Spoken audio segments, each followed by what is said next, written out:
CP राय sir के पास चल रहा हूँ। सीपी राय जी, मैं अभी सभा जी को सुन रहा था, शीतल जी को सुना। सभा जी ने एक बात कही कि वरुण गांधी 41 साल के हैं, 13-14 साल से संसद में है, और इसके बावजूद अभी चूंकि उम्र की वजह से उनके पास एक लंबा समय है राजनीति के लिए। आप बलिया आजमगढ़ के इलाके से आते हैं, आपके इलाके से निकला हुआ एक आदमी कांग्रेस में आता है, उसका संसदीय जीवन केवल 7 साल का होता है, और वो आदमी 1969 में कांग्रेस की टूट का बड़ा कारण बनता है। एक नई कांग्रेस, इंदिरा गांधी की कांग्रेस रिक्विजिशनिस्ट के रूप में सामने आती है। कारण यही है, राष्ट्रपति का चुनाव पहली बार ऐसा होता है, पहली और अब तक आखिरी बार, कि सेकंड प्रेफरेंस के वोट से तय होता है, और जिम्मेदार बताया जाता है उस सोशलिस्ट नेता को जो सोशलिस्ट पार्टी छोड़ करके कांग्रेस में आया था। तो ये थी उस समय के युवाओं की, युवा तुर्क कहा जाता था। तो आज के जो युवा तुर्क है, वरुण गांधी को ही मान लेते हैं, ये इस हैसियत में क्यों नहीं आ पाए? 14 साल संसद में बिता दिए इन लोगों ने, राहुल गांधी 17 साल बिता दिए, या दूसरे जो नेता हैं, चिराग पासवान है या अखिलेश यादव भी 10-12 साल संसद में रहे, 5 साल मुख्यमंत्री रहे। ये लोग इस हैसियत में क्यों नहीं है कि पूरी की पूरी आइडियोलॉजी के दम पर या पूरा का पूरा पॉलिटिकल डिस्कोर्स चेंज कर सके? क्या इसके पीछे आइडियोलॉजिकल क्लैरिटी का ना होना है, या फिर 1991 के बाद की जो अर्थव्यवस्था है जिसमें हर आदमी मेटेरियलिस्टिक हो गया, उसका योगदान है? अभिषेक जी, सही कहा आपने।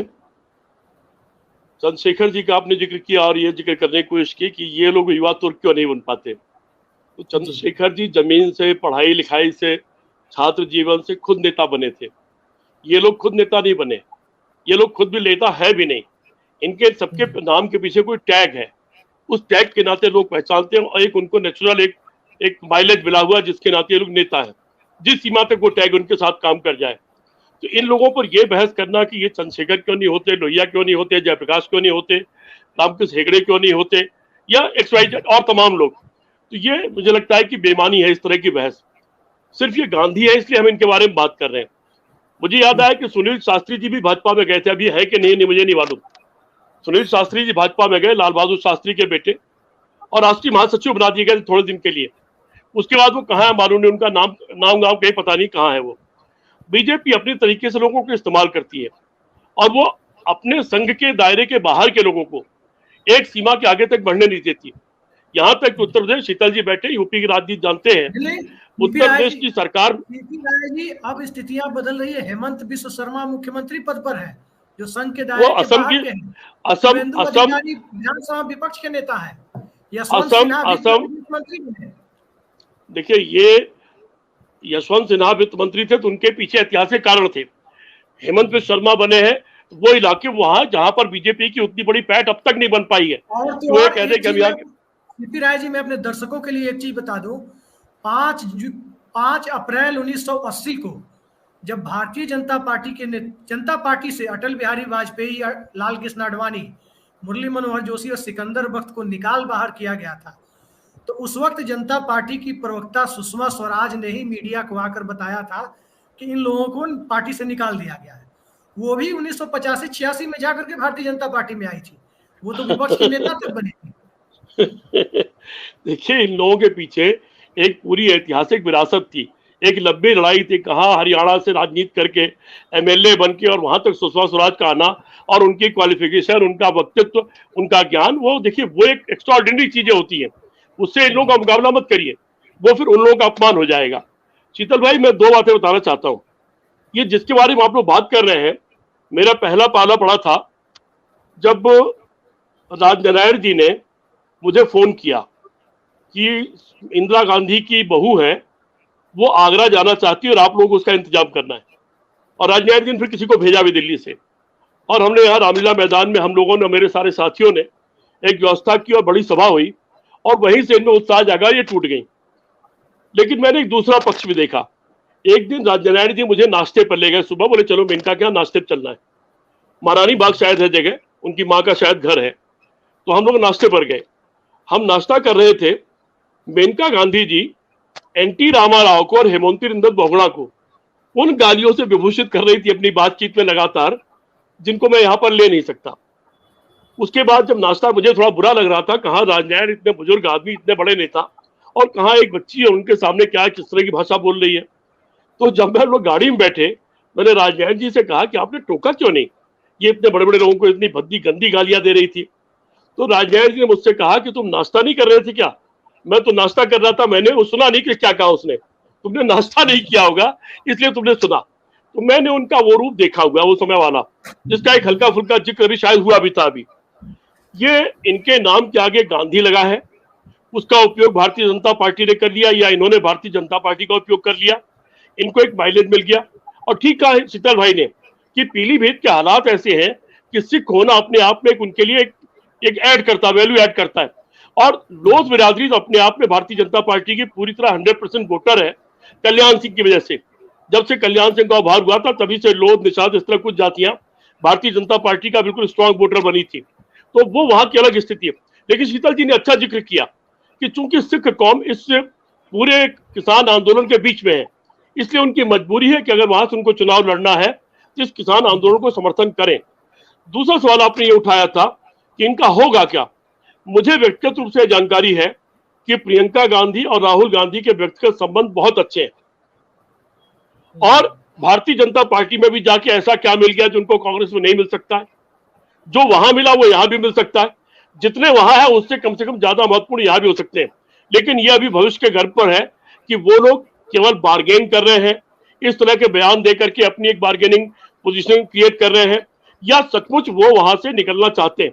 यह अभी भविष्य के गर्भ में है, इसका समय में आने वाला वक्त तय करेगा। लेकिन इन सारे लोगों का मेरी हमेशा से धारणा रही है, यद्यप हम लोग इन लोगों में से समर्थन भी करते हैं लोगों को वैचारिक आधार पर, जो वैचारिक आधार पर दल कहीं ना कहीं थोड़े बहुत जुड़े होते हैं, लेकिन जो लोग सेल्फ मेड लीडर नहीं होते उनके अंदर आप पढ़ा की किताबें उनके अंदर विचार पैदा नहीं कर सकते। आप ये सोचें कि वो लोग जो बचपन से नारा लगा रहे हैं किसी खास विचारधारा का, एक अचानक ऊपर से टपक के कोई आदमी 4 नारे सीख करके और 4 किताबें या 4 लेख पढ़ करके वो वैचारिक रूप से अपने शरीर से, अपने कण कण से, अपने खून से, अपने भाषा से, अपनी बोली से, अपने कार्य से, अपने एक्शन से वो वैचारिक हो जाएगा, इसकी उम्मीद मुझे लगता है कि नहीं करना चाहिए, और इनमें से किसी से भी नहीं करना चाहिए। और न इनमें से किसी की कोई वैचारिक लड़ाई है। ये बड़े बापों के बेटे हैं और उसके नाते इनको लाभ मिल रहा है, और उसका लाभ ये जब तक जितना ले सकेंगे उतना ही लेने की कोशिश करते रहेंगे। और इसके लिए हमें बहुत चिंता करने की जरूरत भी नहीं कि ये कहां जा रहे हैं, क्योंकि इनमें से किसी के कहीं जाने से हिंदुस्तान की राजनीति पर और हिंदुस्तान के हालात पर फर्क नहीं पड़ने वाला है। सीपी राय जी, आपको क्या लगता है कि उत्तर प्रदेश के विधानसभा चुनाव में, जिसका जिक्र अभी शीतल जी कर रहे थे कि कोई जातीय आधार नहीं है गांधी परिवार के पास, ये मंडल कमीशन के बाद के भारत की सच्चाई है कि चाहे मंडल से फायदा उठाने वाला ओबीसी समाज हो या अपर कास्ट की बिरादरी हो या फिर दलित समाज हो, सबके अंदर एक कास्ट आइडेंटिटी बहुत बुरी तरह से सामने आई, उसमें कहीं ना कहीं गांधी परिवार फेल है। तो क्या ये भारतीय जनता पार्टी को नुकसान पहुंचाने की स्थिति में है? क्योंकि मैं सवाल इसलिए आपसे कर रहा हूं कि किसान आंदोलन जिस तरह जा रहा है, जिस दिशा में जा रहा है, यदि भारतीय जनता पार्टी झुकती है, जिसकी संभावना नहीं के बराबर है कि किसान आंदोलन के मुद्दे पर झुकेगी, तो आज की तारीख में यदि झुकती है तो कहीं ना कहीं इसका क्रेडिट लोग देंगे कि वरुण गांधी के कहने के बाद भाजपा झुकी है। तो भारतीय जनता पार्टी अब ये भी करने से रही कि किसान आंदोलन पे कोई इस तरह का एक लिबरल रुख, एक सॉफ्ट रुख अपनाए, तो अब वरुण गांधी क्या कर पाएंगे उत्तर प्रदेश में? मुझे तो नहीं लगता, मुझे तो यही लग रहा है कि वो जो शीतल जी ने कहा कि वो अपना जो उनकी कॉन्स्टिट्यूंसी है उसको एड्रेस कर रहे हैं किसान आंदोलन के बहाने, और दूसरा इस तरह के एक पोस्टर दे करके वो बीजेपी में अपनी बार्गेनिंग पोजीशन बना रहे हैं कि भाई कुछ तो सोच लो हमारे बारे में, कुछ तो हमें भी देखो। वो मुझे इससे अधिक अभी उनका कुछ लगता नहीं है। विद्रोह के लेवल तक वो चले जाएंगे, इतना उनका जनाधार नहीं है, इतना बड़ा पॉलिटिकल विजन नहीं है, और हो तो मैं जानता नहीं हूँ, मैं उनसे कभी मिला नहीं। लेकिन अगर बहुत बड़ा कोई पॉलिटिकल विजन होता है, किसी आदमी के पास कोई बड़ा ऐसा कुछ हो जो करिश्मा करता हो, तो उसके मुंह से ऐसी बातें निकलती हैं कि वो हमें, आपको, सबको उसको सोचने को मजबूर करती हैं, उसकी तरफ आकर्षित करती हैं कि देखो यार उसने क्या बड़ी बात कह दी, कुछ नया पॉलिटिकल बात कह दी। वो कहीं अभी उनके अंदर नजर नहीं आ रहा है। 2 ही बात तक सीमित रखना चाहिए उनको कि अपनी कॉन्स्टिट्यूंसी को एड्रेस करना और बीजेपी में अपनी जगह को बनाने की कोशिश करते रहना कि उनकी वहां पोजीशन थोड़ी ठीक हो जाए, जो उपेक्षित लग रहे हैं वो। इससे अधिक मुझे कोई नजर नहीं आ रहा उनके यहाँ। आप बीच में सुब्रमण्यम स्वामी का जिक्र कर रहे थे। सुब्रमण्यम स्वामी तो फायर ब्रांड नेता थे भारतीय जनता पार्टी के, जनसंघ के, और अगर अटल बिहारी वाजपेयी के खिलाफ वो चुनाव नहीं लड़े होते तो हो सकता है कि अटल जी के बाद बहुत बड़े लीडर हो गए होते वो, लेकिन उस चुनाव लड़ने के नाते उनको बाहर जाना पड़ा था। तो उनमें और इनमें बहुत फर्क, जमीन और आसमान का फर्क है। और वो ओरिजिनली उस पार्टी के आदमी थे, ये ओरिजिनली उस पार्टी के आदमी है नहीं। इनको उसका प्रूफ करने के लिए काट देंगे मार देंगे टाइप का डायलॉग बोलना पड़ता है, लेकिन फिर भी उस जमात में शामिल नहीं हो पाते। ये दोनों में फर्क है। उत्तर प्रदेश का जहां तक सवाल है, उत्तर प्रदेश की राजनीति को प्रभावित करने की कोई हैसियत वरुण गांधी की नहीं है कि इस चुनाव को प्रभावित कर पाए। प्रियंका जी मेहनत कर रही है, वो जब जब यहाँ आती हैं तब तब उनको मीडिया हाइप मिलता है। मैं कई बार तो मजाक में भी कहता हूँ, ऐसा तो नहीं कि आरएसएस का जो मीडिया है वो जानबूझ के हाइप दे देता हूँ राहुल गांधी को, प्रियंका गांधी को, इन लोगों को सामने रखने के लिए। तो वो हाइप मिलना एक अलग चीज होती है। मुझे याद है कि जब सलमान खुर्शीद यूपी के अध्यक्ष बनाए गए थे कांग्रेस पार्टी के, उसके पहले भी कांग्रेस पार्टी को 6-7% वोट मिलता था, लेकिन सलमान खुर्शीद ने जब दौरा के लिया बलिया से लेकर और देहरादून तक और लगातार यूपी में डटे रहे, तो सलमान खुर्शीद के टाइम में यूपी का कांग्रेस पार्टी का वोट 18% पहुंच गया था। उसके बाद वो हटा दिए गए थे। लेकिन सीटें बढ़ना एक सीमा के बाद शुरू होता है। प्रियंका जी वो काम नहीं कर पाई। भारतीय जनता पार्टी भी केवल 44 सीट वाली पार्टी थी, लेकिन 300+ सीट जीत गई। लेकिन उसने एक मैसेज देने की कोशिश की, अनुप्रिया पटेल को जोड़ा, राजभर को जोड़ा, इनको जोड़ा, उनको जोड़ा, तरह तरह के लोगों को जोड़ा, छत्रप बनाए उसने।